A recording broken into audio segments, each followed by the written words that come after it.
اعوذ باللہ من الشیطان الرجیم بسم اللہ الرحمن الرحیم۔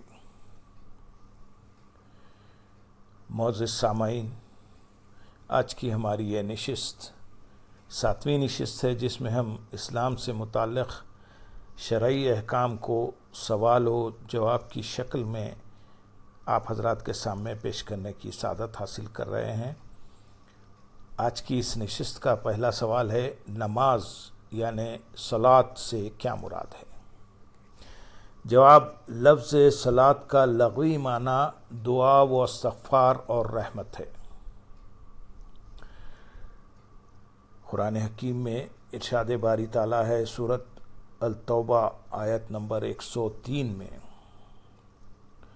اور آپ ان کے حق میں دعا فرمائیں، بے شک آپ کی دعا ان کے لیے باعث تسکین ہے۔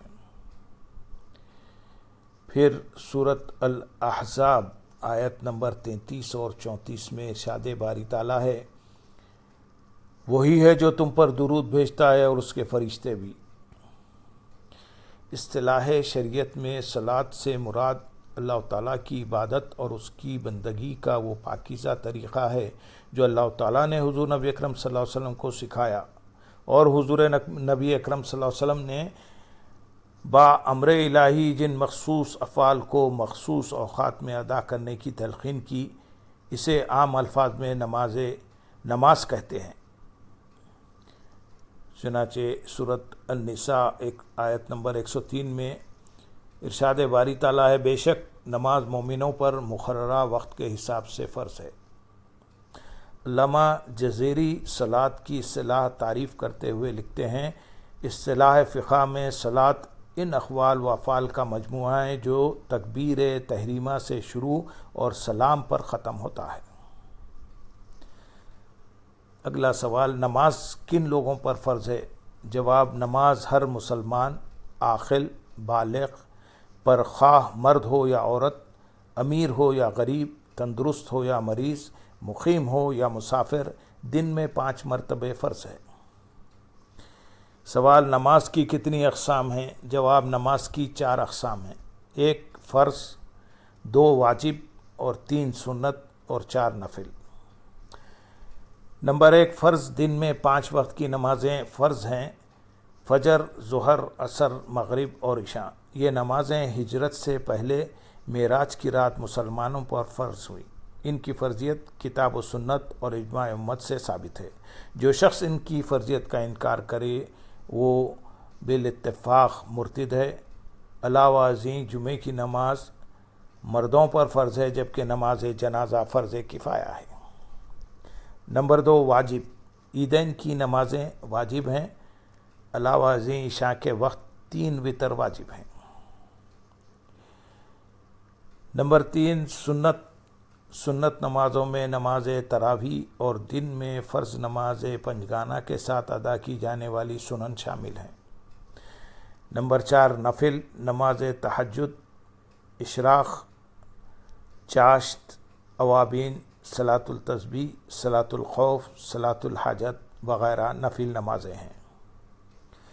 سوال، نماز کس عمر میں فرض ہوتی ہے؟ جواب، حدیث نبوی صلی اللہ علیہ وسلم کے مطابق 10 سال کی عمر میں نماز فرض ہو جاتی ہے۔ حضرت عمرو بن شعیب اپنے دادا سے روایت کرتے ہیں کہ حضور نبی اکرم صلی اللہ علیہ وسلم نے فرمایا، جب تمہارے بچے 7 سال کے ہو جائیں تو انہیں نماز قائم کرنے کا حکم دو، اور جب 10 سال کے ہو جائیں تو انہیں تاکیداً نماز پڑھاؤ اور سونے کے لیے ان کے بستر علیحدہ کر دو۔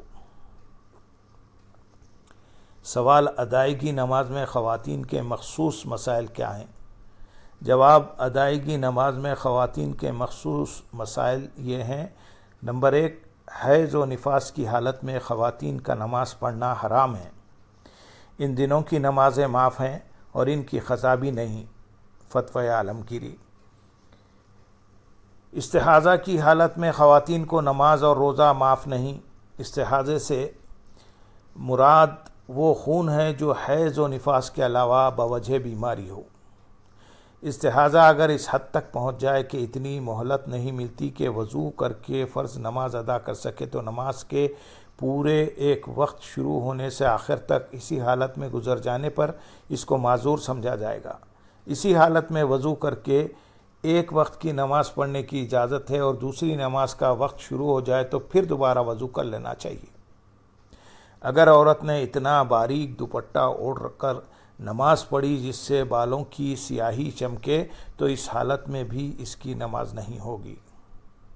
اکثر خواتین شب قدر یا رمضان کے آخری عشرے میں قضائے عمری کے نام سے 2 یا 4 نفل ادا کرتی ہیں اور یہ سمجھتی ہیں کہ عمر بھر کی نمازوں کی قضا کے لیے کافی ہے، تو یہ بالکل غلط اور باطل خیال ہے۔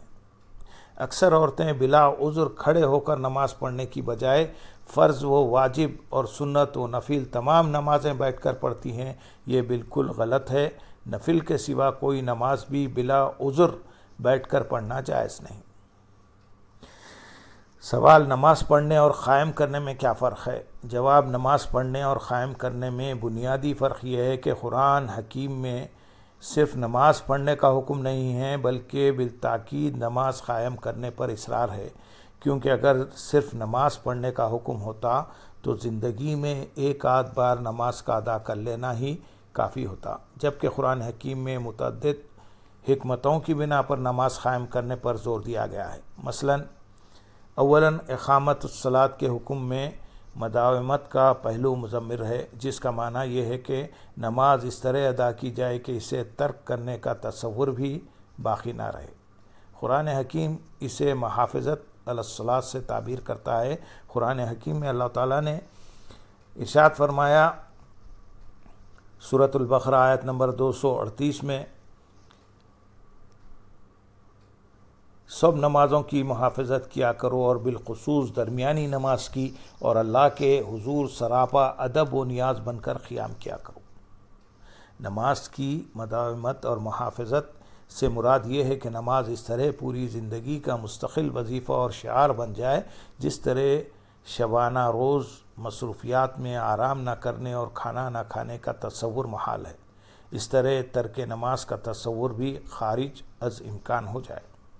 ثانیاً اقامت الصلاۃ کے حکم کا معنی یہ ہے کہ نماز کو تمام تر ظاہری اور باطنی آداب ملحوظ رکھتے ہوئے ادا کیا جائے، کیونکہ صرف ظاہری آداب سے نماز ادا تو ہو جائے گی لیکن باطنی آداب کی عدم موجودگی سے نماز کے مطلوبہ اثرات انسانی زندگی پر مرتب نہیں ہو پائیں گے۔ ثالثاً نماز قائم کرنے کا مفہوم یہ بھی ہے کہ پورے معاشرے میں نظام الصلاۃ برپا ہو جائے اور اس کے ذریعے ہر شعبہ زندگی کو ایسے ہماگیر انقلاب سے آشنا کیا جائے کہ معاشرے کی ہمہ جہت ترقی، اصلاح احوال اور فلاح دارین کے مقاصد پورے ہوتے رہیں۔ سوال: نماز کو مومن کی معراج کیوں کہتے ہیں؟ جواب: نماز کو مومن کی معراج اس لیے کہا جاتا ہے کہ حقیقی کیف و سرور اور روحانی لذت کے حصول اور قرب الہی پانے کا نماز سے بہتر کوئی ذریعہ نہیں۔ جملہ عبادات میں تنہا نماز ہی ایسا عمل ہے جسے آقائے دو جہاں صلی اللہ علیہ وسلم نے اہل ایمان کی معراج قرار دیا ہے۔ آپ صلی اللہ علیہ وسلم نے ارشاد فرمایا، نماز ہی مومن کی معراج ہے۔ اللہم صلی علی سیدنا محمد وعلی آل سیدنا محمد وبارک وسلم، وآخر دعوانا ان الحمد للہ رب العالمین۔ سبحان ربک رب العزت